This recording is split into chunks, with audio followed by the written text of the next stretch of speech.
तो हम सब नाम के जापक हैं। स्वामी जी महाराज नाम की महिमा ही गा रहे हैं। कल जो स्वामी जी महाराज ने प्रसंग शुरू किया था, नाम की महिमा, विश्वास का मार्ग है। नाम में विश्वास हो, मंत्र में विश्वास हो, मंत्र देने वाले में विश्वास हो। स्वामी जी महाराज में दीक्षा गुरु इन्हें कहा जाता है, इनमें विश्वास हो, इस दरबार में विश्वास हो, तो फिर साधक जनों मेरे जैसे के पास जाके आशीर्वाद मांगने की जरूरत नहीं पड़ती। यहां से होके भी यदि कोई मेरे पास आके आशीर्वाद मांगता है तो मैं यही कहूंगा, ना उनको दरबार में विश्वास है, ना उनको नाम में विश्वास है, और ना ही उन्हें परमात्मा की कृपा में विश्वास है। इतने सारे विश्वास यदि हैं आपको, तो फिर किसी टके के आदमी के पास जाके आशीर्वाद मांगने की जरूरत नहीं है। जो भी कोई इस काम के लिए साधक मेरे पास आता है, मैं झट समझता हूं कि यह विश्वासी व्यक्ति नहीं है।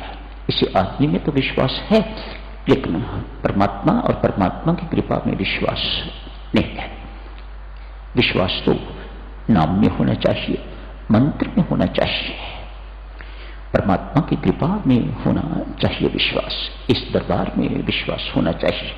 आप कहते हो ना श्री राम शरणम जा रहे हैं, श्री राम शरणम किसी व्यक्ति का नाम थोड़ी है, स्थान का नाम है।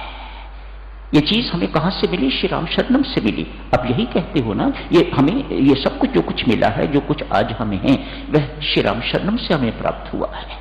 तो स्थान की महिमा है, ऐसा विश्वास साधक का होना चाहिए।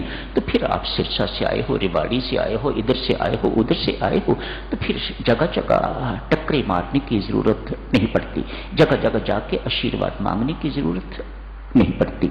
आज ये प्रसंग आपकी सेवा में क्यों अर्ज किया जा रहा है? इसलिए हम सब देवी और सज्जनों नाम के उपासक हैं, और नाम के प्रति 10 अपराध ऐसे हैं जिनको ठीक करने में ही हमारी नाम की कमाई नष्ट हो जाती है, उसी में लग जाती है। एक उनमें ये भी है, नाम में अविश्वास।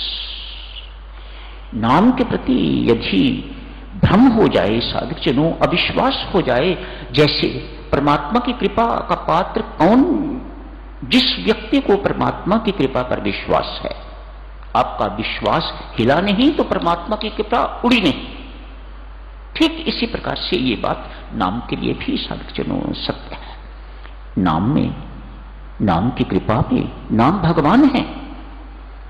नाम की कृपा में यदि आप तनिक भ्रमित हो गए, पता नहीं ये नाम से हुआ है या दवाई से हुआ है या अमुक डॉक्टर से हुआ है, बस समझ लीजिएगा कि नाम की कृपा आपसे उड़ गई।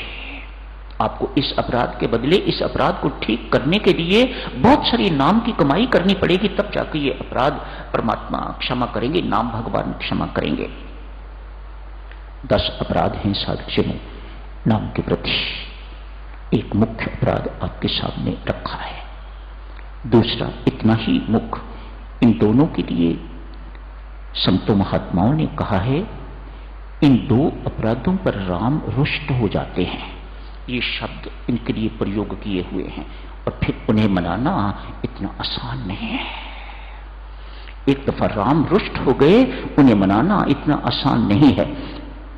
भले ही मैं हमेशा कहता हूं राम कभी रुष्ट नहीं होते, लेकिन मैं तो बड़ा अनजान हूं, मैं तो बड़ा छोटा हूं, बहुत तुच्छ, मेरी क्या औकात है? संत महात्मा फरमाते हैं नहीं, जिसको नाम में अविश्वास, जिसको नाम में भ्रम पैदा हो जाता है, परमात्मा उससे रुष्ट हो जाते हैं, नाम भगवान उससे रुष्ट हो जाते हैं। गुरु, दीक्षा गुरु खास कर लिखा हुआ है, दीक्षा गुरु की निंदा, अपमान, आलोचना, इससे भी राम रुष्ट हो जाते हैं। 10 में से साधक जनों 2 के नाम ही आपकी सेवा में अर्ज किए जा रहे हैं। मेहरबानी करके, हो सकता है आज ये प्रसंग इसलिए लिया गया कि हमें सबको इन बातों का पता ना हो, अतएव आपको अवगत करवाया जाता है। इन 2 अपराधों के प्रति बहुत सचेत रहिएगा, बहुत सतर्क रहिएगा, बहुत सावधान रहिएगा। इन अपराधों को क्षमा करवाने के लिए, दूर करवाने के लिए बहुत सारे नाम की कमाई आपकी चाहिए। तब जाके ये अपराध कहीं क्षमा होते हैं, तब जाके परमात्मा की रुष्टता जो है वह ठीक होती है। कल आपसे अर्ज की जा रही थी नाम की महिमा। नाम की महिमा के अंतर्गत आपने कल देखा, कलयुग एक संत महात्मा के पास ब्राह्मण का रूप धारण करके गया था। जाके कहा, अपना परिचय दिया, संत जी मैं कलयुग हूं, इस वक्त मेरा राज्य है, मेरा आधिपत्य है सबके ऊपर। आपके लिए बेहतर यही है कि मेरे से बना के रखो, जैसा मैं चाहता हूं वैसा करो, अपनी मनमानी ना करो, राम राम ना जपो, दूसरों को राम राम जपने के लिए प्रेरणा मत दो, इससे उनका बल बढ़ता है, इससे उनकी आस्तिकता में वृद्धि होती है। मेरी चाल उन पर चलती नहीं, जो मैं उन पर चलाना चाहता हूं वह मेरी बात मानी नहीं जाती, मेरी चलती नहीं उन पर। अतएव आप ये राम नाम का प्रचार प्रसार बंद करो, स्वयं भी ना जपा करो, ये आत्मा परमात्मा की बात मत किया करो, इससे मुझे नुकसान है, मैं अपना नुकसान सहन नहीं कर सकता। अतएव तेरे से निवेदन करता हूं कि तू सुधर, बिल्कुल ऐसा ना कर। संत हाथ जोड़ के कहता है, महाराज आप कोई भी हैं उससे मुझे कोई फर्क नहीं पड़ता, पर मैं तो सत्कर्म कर रहा हूं, मैं तो बहुत ऊंचा कर्म कर रहा हूं, मैं तो परमात्मा का कर्म कर रहा हूं। अतएव मैं आपकी किसी बात पर ध्यान नहीं दूंगा, सत्संग भी लगेंगे, मैं भी राम राम जपूंगा, औरों को भी राम राम जपने के लिए मैं प्रेरणा देता रहूंगा, प्रार्थना करता रहूंगा, ये सब कुछ बंद नहीं कर सकता। आपको जो कुछ करना हो मेरा कर लीजिएगा, तुझे महंगा पड़ेगा। आपने देखा अगले ही दिन ऐसे ही लोग बैठे हुए हैं, संत बैठा हुआ है, एक व्यक्ति आया है, आके कहता है, बाबा पिछले सप्ताह आपने शराब मंगवाई थी, उसकी अभी तक पेमेंट नहीं हुई, मैं पेमेंट लेने के लिए आया हूं। जो लोग अनुयायी बैठे हुए थे तत्काल उनका मन बदला, ओ बाबा शराब पीता है, हम तो इसे बहुत ऊंचा मानते थे, बाबा कामी भी होगा, क्रोधी भी होगा, ये व्यसनी है। भगवान समझने वाले तत्काल शैतान समझने लग गए हैं और आश्रम खाली हो गया है। बाबा समझ गए हैं कलयुग का खेल है, ये अपना काम दिखा रहा है कि मैं क्या कर सकता हूं। नेवर माइंड, ठीक बात है, आज कलयुग फिर आए हैं। क्यों भाई, क्या हाल है? ठीक है महाराज, बिल्कुल स्वस्थ, सब परमात्मा की कृपा है। जिसके राज्य में रहता हूं उसकी अपार कृपा है। मैं राम राज्य में रहता हूं, मैं आपके राज्य में नहीं रहता। आपका राज्य तो आज कलयुग का है, कल सतयुग आएगा, त्रेता आएगा, द्वापर आएगा, युग बदलते रहते हैं, राज्य बदलते रहते हैं, पर मेरा राज्य तो शाश्वत राज्य है जिसमें मैं काम करता हूं, वह राम राज्य, और वह राज्य बिल्कुल बना हुआ है। तू चाहे, तू मेरा और प्रताप देखना चाहे तो कल ही देखना, यदि मेरे साथ तू बना के रखे, मेरी बात को माने तो कल ही देखना, ये इस वक्त जो आश्रम खाली पड़ा हुआ है कल पहले से भी दुगने हो जाएंगे। वो कैसे? महात्मा पूछते हैं, कल दिखा दूंगा। आज एक कोड़ी कहीं रास्ते में पड़ा हुआ है, ऊंचे स्वर से बोल रहा है, कोई मेरी बात सुनो। स्वयं इतना दुख दर्द से पीड़ित है कि वह जा नहीं सकता, घिसटता घिसटता चलता है। अतएव लोगों को पुकार रहा है, अरे कोई मेरी बात सुनो, आओ मेरे पास, मुझे उस संत महात्मा के पास, वो जो उच्च कोटि का महात्मा है, जो वो महापुरुष, उसके पास मुझे ले चलो, मेरा रोग ठीक हो जाएगा। लोग इकट्ठे शुरू हुए, अरे वो तो व्यसनी है, वह तो शराबी है, तो कामी है, वह तो क्रोधी है, वह तो शैतान है इत्यादि। अरे नहीं, मुझे रात को परमात्मा आए थे, स्वप्न में आके कह गए हैं, यदि वह महात्मा तेरे ऊपर अपने हाथों से जल छिड़क देगा तो तेरा रोग ठीक हो जाएगा। लोग तमाशा देखने के लिए उस कोड़ी को महात्मा के आश्रम में ले गए। ऐसा ही हुआ, महात्मा ने थोड़ा सा जल लिया, मंत्रित किया, राम राम बोल के उस पर जल छिड़का, उसका रोग ही ठीक नहीं हुआ, जवान भी हो गया। वाह वाह शुरू। पहले वाह थी, बीच में अपमान आया, अब फिर वाह, कलयुग आ गए हैं, देख लिया ना मेरा प्रताप। कल तक जो शैतान समझ रहे थे आज फिर भगवान समझने लग गए हैं। इससे पहले जो भगवान समझते थे वह बीच में शैतान समझने लग गए थे। देख लिया ना मेरा प्रताप।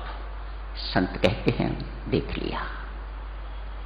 क्या तुमने भी मेरा प्रताप देख लिया? राम राज्य का प्रताप देखा कि नहीं देखा?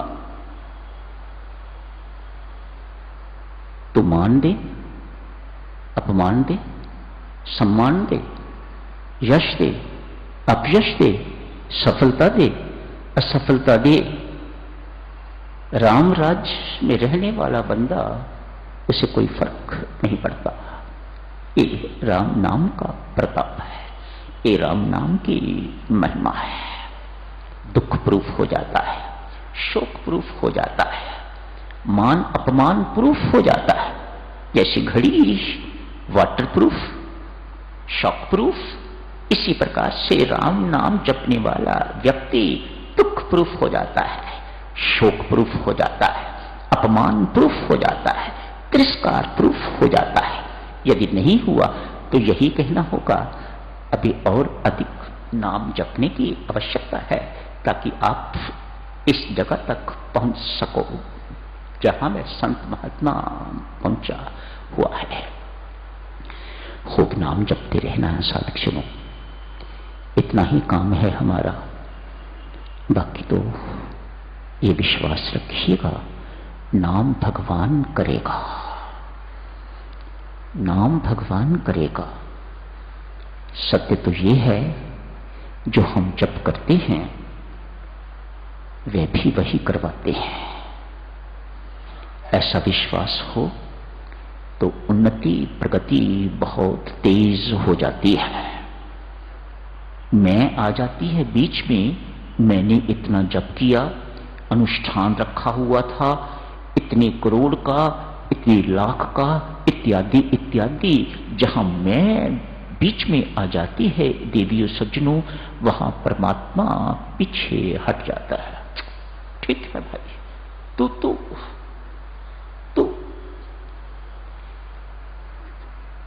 परमात्मा पीछे ना हटे। परमात्मा ही हमारी जिंदगी में सब कुछ रहे। मैं परमात्मा का, परमात्मा मेरे सर्वस्व, मेरे सर्वाधार, सब कुछ उनकी कृपा से, उनकी इच्छा से, उनकी शक्ति से होता है। साधक जनों, ये झूठ नहीं है, ये परम सत्य है। जितना इस सत्य के पास जाते जाओगे उतना आपके अंदर शांति, आनंद एवं प्रेम का उद्गम होता रहेगा, वृद्धि भी होती रहेगी। यही समाप्त करने की इजाजत दीजिएगा।